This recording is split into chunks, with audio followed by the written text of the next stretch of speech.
చాలా చోట్లలో కేసీఆర్ ముఖ్యమంత్రి కావాలని ఆలోచన చేశారు. అక్కడ ఉన్న పరిస్థితులలో ఎమ్మెల్యేలకు క్యాడర్కు వచ్చిన ఇబ్బంది ఉండడం వలన కొంచెం నెగిటివ్ ఓటింగ్ అయింది. ఎలక్షన్ తర్వాత కేసీఆర్ ఓడిపోయిందంటే కొంచెం జీర్ణించుకోలేక ప్రజలు. కాబట్టి అందుకే ఈసారి పార్లమెంట్ ఎన్నికలలో 80% కేసీఆర్ గెలిపారని ఒక ఆలోచనకు వచ్చింది కొన్ని ప్రాంతాలలో.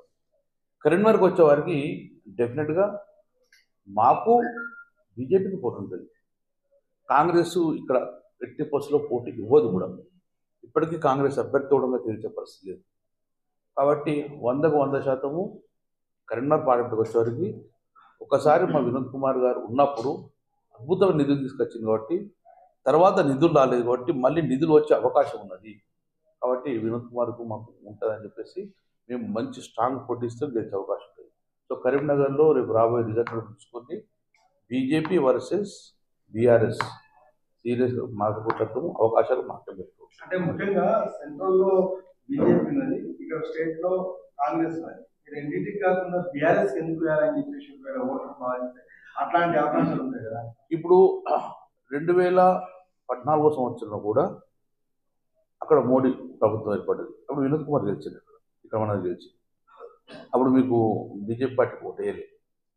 అట్లనే ఇక్కడ కాంగ్రెస్ పార్టీ కరీంనగర్కి వచ్చేవారికి ఎట్టి పరిస్థితుల్లో కూడా గత హిస్టరీ చూస్తే పొన్నం ప్రభాకర్ గారి తర్వాత కాంగ్రెస్కు ఓట్ బ్యాంక్ వస్తలేదు. ఇక్కడ ఇప్పుడు ఓట్ బ్యాంక్ రాదు. ఈవెన్ కరీంనగర్ కాన్స్టిట్యూన్సీలో కాంగ్రెస్ ఓట్ బ్యాంకు పోయినసారి 2018లో కానీ 2023లో కానీ థర్డ్ ప్లేస్ వచ్చేసింది.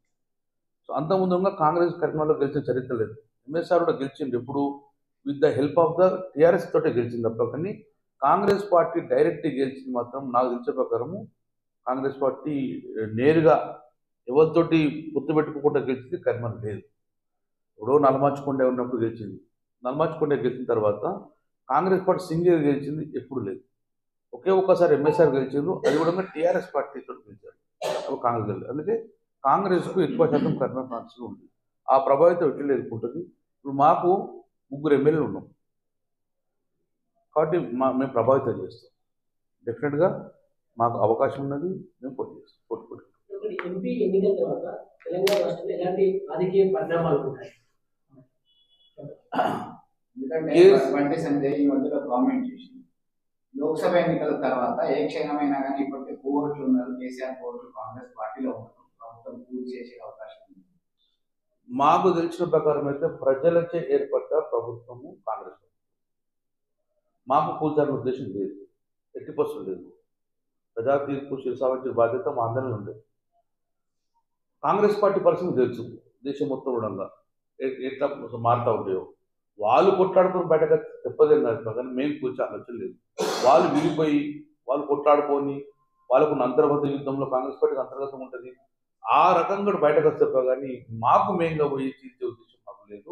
ప్రజా తీర్పు ఇచ్చి చేసాయుధం మాకు అపోజిషన్లో అవకాశం ఇచ్చారు, అపోజిషన్ పాత్ర నిర్వర్తిస్తాం. డెఫినెట్గా ప్రభుత్వం వాళ్ళకి ఏర్పాటు చేసిన అవకాశం ఇద్దాం, చూద్దాం. అవకాశం వాళ్ళు ఫెయిల్ అయినప్పుడు వాళ్ళంటే అంతర్గత యుద్ధం అవుతుంది, మేము కాదు కదా. అప్పుడు వచ్చినప్పుడు ఆలోచిస్తాం. ఇప్పుడు మాత్రం మాకు 80%లో వాళ్ళకి అవకాశం ఇచ్చి ప్రజలు దాన్ని శిరసావహిస్తాం. ప్రజలకు ఇచ్చిన హామీలు నెరవేర్చేదాకా ఉంటాం. మేము నెరవేర్చకపోతే డెఫినెట్గా మా పాత్ర మేము నిర్వర్తిస్తాం. అంటే పార్లమెంట్ ఎన్నికల తర్వాత స్థానిక సంస్థల ఎన్నికలు ఉంటాయి. అయితే పార్లమెంట్ ఎన్నికల్లో ఆ ఎన్నికల ప్రభావం అనేది వచ్చే ఎన్నికల పైన కూడా పడితే ఖచ్చితంగా బీఆర్ఎస్ తుడిచిపెట్టుకోబోతుందని చెప్పేసి కూడా కొంత ప్రచారం జరుగుతుంది, చాలా మంది మాట్లాడతారు. 1999 1999లో చంద్రబాబు గవర్నమెంట్ అద్భుతంగా ఫామ్ చేసింది. చేసుకున్న 1 మంత్కే చాలా ప్రజా వ్యతిరేక విధానాలు తీసుకొచ్చింది. స్థానిక సంస్థలు మొత్తం ఆకేస్తని చెప్పారు. కానీ ఇమ్మీడియట్గా 2 మంత్స్లో స్టార్ట్ అయిన స్థానిక సంస్థలు కరీంనగర్ కార్పొరేషన్లో 5 గెలిచాయి. జిల్లా పరిషత్తులు పోయినాయి, అన్ని పోయినాయి. అంటే ఒక్కసారి ప్రభుత్వోచ్యంగా ప్రజా వ్యతిరేకం చేస్తే ఇమ్మీడియట్ స్థానిక సంస్థలు తీస్తారు. అలాగే కాంగ్రెస్ ప్రభుత్వం కూడా అలాంటి నిర్ణయం తీసుకుంటే డెఫినెట్గా స్థానిక సంస్థలు మొత్తం కూడా మళ్ళీ టీఆర్ఎస్లో వచ్చేస్తుంది. 1999లో మీరు ఎగ్జాంపుల్, ప్రభుత్వం ఏర్పడిన చంద్రబాబుకు 2000 సంవత్సరంలో 1 ఇయర్ లోపలనే, 1 ఇయర్ 6 మంత్స్ లోపలనే కరీంనగర్ మున్సిపల్ కార్పొరేషన్ ఎన్నికలు పడితే మేము 5 గెలిచినాం అవుట్ ఆఫ్ 30. ఎంపీలు మన ఎంపీటీసీ వెళ్ళి సర్పంచ్. ఎందుకంటే ఆ 6 మంత్స్లో చంద్రబాబు ప్రజా వ్యతిరేక పాలన తీసుకున్నాడు. ఏదైతే హామీలు ఇచ్చిండో నిర్వర్తించలేదు. ఇప్పుడు ఇమ్మీడియట్గా ప్రభుత్వ వ్యతిరేక ఓటు జరిగింది. అట్లనే ప్రభుత్వ ఓటింగ్ ప్రజలు ఎప్పుడైనా ఓటు వేయచ్చు. మీరు ఈ ఇప్పుడు గెలిచిన రేవంత్ రెడ్డి ప్రభుత్వము చక్క పని చేస్తే ఆయనకు ఎంపీ సీట్లలో తనకు అవకాశం వస్తుంది. ఏమాత్రం నిన్న వ్యతిరేకంగా ఉన్నాక ప్రజలు మళ్ళీ టీఆర్ఎస్ కొట్టేసే పరిస్థితి. జాతీయ స్థాయిలో మళ్ళీ బీజేపీ అధికారంలోకి వస్తే టీఆర్ఎస్ పార్టీని చీల్చే అవకాశం ఉందని మంత్రి పొన్నం ప్రభాకర్ మళ్ళీ చెప్తున్నాను, బీఆర్ఎస్ పార్టీని ఎవరు చీల్చరు. బీఆర్ఎస్ పార్టీ ఒక కాజు కోసం పుట్టిన పార్టీ, తెలంగాణ రాష్ట్ర వేర్పాటు కోసం ముఖ్యమైన పార్టీ. కాబట్టి ఇప్పుడు ఉన్నంతగా టీఆర్ఎస్ పార్టీ ఉండటంలో చీల్చేయలేదు. డెఫినెట్గా మేమందరం కలిసి ఉంటాం, కుటుంబంగా పార్టీ ఉంటాం. ప్రజలు మాకు 2 సార్లు అవకాశం ఇచ్చిండు, ఒకసారి కాంగ్రెస్ పార్టీకి అవకాశం ఇచ్చిండు కావచ్చు, మళ్ళీ మాకు అవకాశం వస్తుందని కొట్టాడతాం. డెఫినెట్గా మా మా ప్రతిపక్ష పాత్రను నిర్వర్తిస్తాం సమర్థంగా. అధికారం శాశ్వతం కాదు కదా, అధికారం ఉండదు కదా. ప్రజాపతిగా మా అపోజిషన్ పార్టీగా మాకున్నది, ప్రజల పక్షాన్ని కొట్లాడతాం. మళ్ళీ ప్రజల మనల్ని ఎట్లా చూరగొనాలని చెప్పి ప్రయత్నం చేస్తాం. తెలంగాణలో ఈ భూ ఆక్రమణ బాగా జరిగాయని బాగా కేసులు తప్పక నేను ఒక్కటిగా 2 సార్లు చెప్తున్నాం. మేము చట్టపరంగా ఎవరు తప్పు చేసినా శిక్ష అనుభవించాలి. ఎవిడెన్స్, డాక్యుమెంటరీ ఫోర్జరీ అవన్నీ ఎవిడెన్స్ ఉంటాయి. సో ఇక ఆరోపణలు చేస్తూ ఉంటారు, కానీ ఆరోపణలన్నీ నిజం కావు. చాలా ఆరోపణలు చేస్తూ ఉంటారు, నిజం కావు. కానీ ఎక్కడైతే నిజంగా ఉద్దేశపరంగా అయితే గిట్ట ఉద్దేశపరంగా ల్యాండ్ డిస్ప్యూట్లో ఉండి ఫేక్ డాక్యుమెంట్ ఒకటి గిట్ట అది చట్టపరంగా కోర్టులో ఉన్నది, కోర్టు నిర్వహిస్తుంది. మేము కూడా చట్టం తన పని తాను చేసుకున్నామని ఎప్పుడు చెప్పుకుంటూ వస్తున్నాం. ఈ అవిశ్వాసాలు బాగా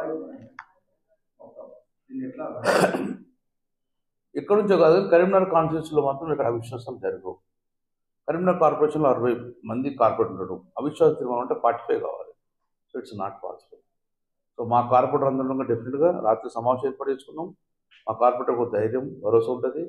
ఎమ్మెల్యే మేమే ఉన్నాము, ప్రభుత్వం కాంగ్రెస్ పార్టీ ఉండొచ్చు, కానీ మేయర్ కూడా మన పార్టీ ఉంది కాబట్టి డెవలప్మెంట్ చేసుకుంటాం. కాబట్టి డెఫినెట్గా రాబోయే కాలంలో ఈ కార్పొరేషన్ మళ్ళీ టీఆర్ఎస్ ఎగరవేస్తాం ఒక ధైర్యం ఉంది. కాబట్టి మా కార్పొరేటర్ మా అరకట్ట అవుతుంది.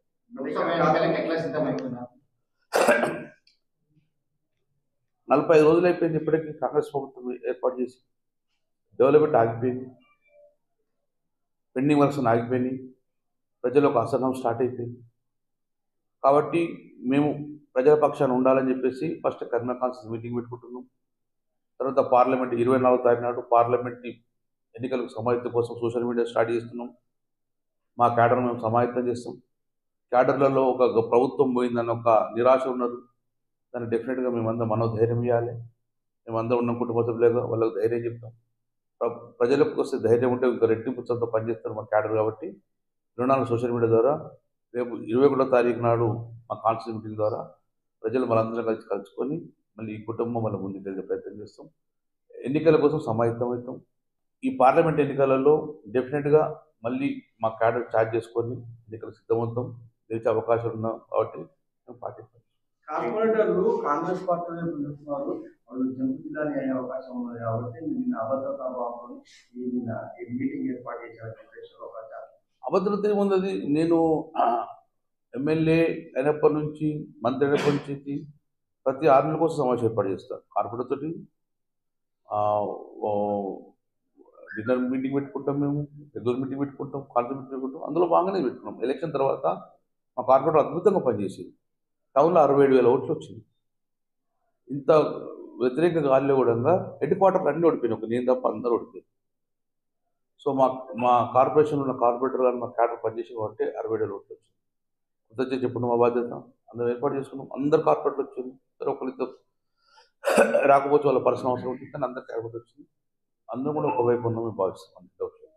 వెంకటేశ్వర స్వామి బ్రహ్మోత్సవాల గతంలో రాజకీయంగా ఎక్కువ పార్టీ తరఫున నిర్వహించినట్టుంది, ఇప్పుడు మాత్రం ప్రభుత్వం తరఫున నిర్వహిస్తామంటున్నారు. దేవుణ్ణి వెంకటేశ్వర స్వామి దేవుడు కలియుగ దైవం, దానికి రాజకీయాలు కులమొద్దు అని చెప్పి నేను ఆలోచిస్తున్నాను, కోరుకుంటున్నాడు. ఇదే పొన్నం ప్రభాకర్ బ్రహ్మోత్సవాలు చేసినప్పుడు తనలో వచ్చి స్వామి దర్శించుకొని పోయింది. అప్పుడు ఆయన కాంగ్రెస్ పార్టీ కదా, నేను ఇప్పుడు బీఆర్ఎస్ పార్టీ కదా. సో దేవుని దగ్గర రాజకీయాలు ఉండదు. కలియుగ దైవం బ్రహ్మోత్సవాలను అందరూ చేసుకుంటారు. వందల వేల లక్షలాది మంది వస్తారు. ప్రభుత్వం నుంచి నిధులు చాలా తక్కువ వస్తాయి. ప్రభుత్వం డైరెక్ట్ నేరుగా నిధులు పోదు. అందులో ఉన్న 10 లక్షల కన్నా ఎక్కువ యూజ్ చేసుకోవాలి. భక్తులందరూ కలుసుకొని బ్రహ్మోత్సవాలు బ్రహ్మాండంగా జరుపుకుంటారు. ఒకరు వచ్చి పనిచేస్తూ ఉంటారు, ఒకరు లడ్డూలు తెప్పించుకుంటారు, ఒకరు ఉన్న భోజనాలు పెడతా ఉంటారు. అందరు కలిసి సేవ చేసుకుంటారు.